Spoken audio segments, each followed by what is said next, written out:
کیا آپ یقین کریں گے کہ ایک قوم کو اللہ تعالیٰ نے گناہوں کی مکمل معافی کا سنہری موقع دیا، لیکن انہوں نے صرف ایک لفظ بدل کر اپنی کامیابی کو ناکامی میں تبدیل کر دیا۔ کیا آپ جانتے ہیں کہ اللہ کی رحمت کا دروازہ ان کے لیے کھلا تھا، مگر ان کی نافرمانی نے اس رحمت کو عذاب میں بدل دیا۔ آج ہم سورۃ البقرہ کی آیت نمبر 58 میں ایک ایسا واقعہ جانیں گے جو ہمیں سکھاتا ہے کہ اللہ کے حکم کے سامنے عاجزی اختیار کرنا کیوں ضروری ہے۔ اللہ کا فرمان، وَإِذْ قُلْنَا ادْخُلُوا هَٰذِهِ الْقَرْيَةَ فَكُلُوا مِنْهَا حَيْثُ شِئْتُمْ رَغَدًا وَادْخُلُوا الْبَابَ سُجَّدًا وَقُولُوا حِطَّةٌ نَغْفِرْ لَكُمْ خَطَايَاكُمْ وَسَنَزِيدُ الْمُحْسِنِينَ۔ ترجمہ، اور جب ہم نے انہیں کہا کہ اس شہر میں داخل ہو جاؤ، پھر اس میں جہاں چاہو بے روک ٹوک کھاؤ، اور دروازے میں سجدہ کرتے ہوئے داخل ہونا، اور کہتے رہنا ہمارے گناہ معاف ہوں، ہم تمہاری خطائیں بخش دیں گے، اور عنقریب ہم نیکی کرنے والوں کو اور زیادہ عطا فرمائیں گے۔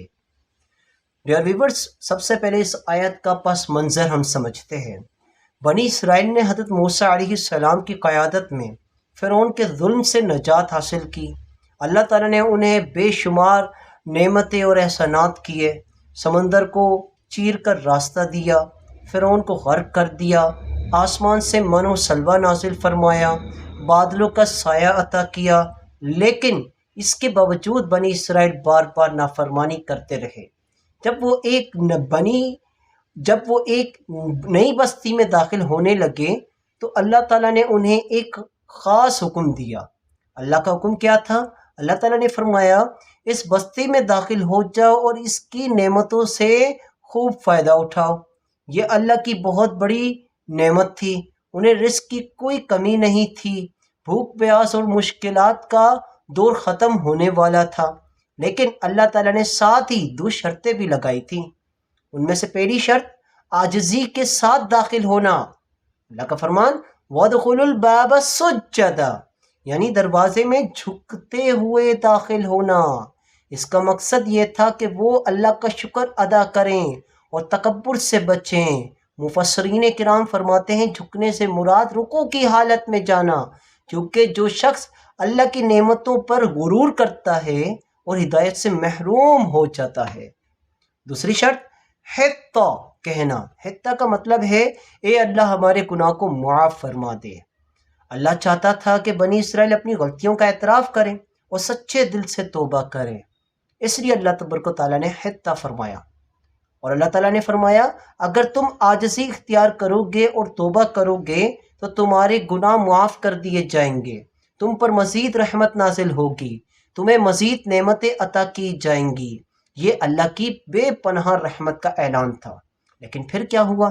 بنی اسرائیل نے اللہ کے حکم کو سنجیدگی سے نہیں لیا، انہوں نے حِطَّہ کے لفظ کو بدل دیا اور عاجزی کے بجائے تکبر کے ساتھ بستی میں داخل ہوئے، گویا وہ اللہ کے حکم کا مذاق اڑا رہے تھے۔ انہوں نے توبہ کے بجائے نافرمانی کو اختیار کیا، یہی وجہ تھی کہ بعد میں اللہ کا عذاب ان پر نازل ہوا۔ آج ہمارے لیے سبق ہے، اور وہ کیا؟ یہ واقعہ صرف بنی اسرائیل کا قصہ نہیں ہے، یہ ہمارے لیے بھی ایک آئینہ ہے۔ آج ہم بھی اللہ کی بے شمار نعمتوں میں زندگی گزار رہے ہیں، لیکن سوال یہ ہے کیا ہم اللہ کا شکر ادا کرتے ہیں؟ کیا ہم اپنے گناہوں پر توبہ کرتے ہیں؟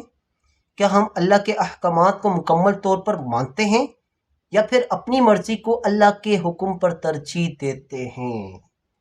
ڈیئر ویورز، سوچنا ہوگا اس بارے میں۔ اس آیت کا سب سے بڑا سبق یہ ہے کہ اللہ کی رحمت حاصل کرنے کے لیے عاجزی ضروری ہے، توبہ ضروری ہے، اور اللہ کے حکم کو جوں کا تو ماننا ضروری ہے۔ جو شخص اللہ کے سامنے جھک جاتا ہے اللہ اسے عزت دیتا ہے، اور جو تکبر کرتا ہے وہ اپنی کامیابی خود برباد کرتا ہے۔ اللہ تعالی ہمیں قرآن کو سمجھنے، اس پر عمل کرنے، عاجزی اختیار کرنے اور سچی توبہ کرنے کی توفیق عطا فرمائے، آمین۔ اگر آپ کو یہ ویڈیو پسند آئی ہو تو لائک کریں، شیئر کریں، اور ہمارے چینل النور ٹیوٹرز کو سبسکرائب اور فالو ضرور کریں۔ اللہ حافظ۔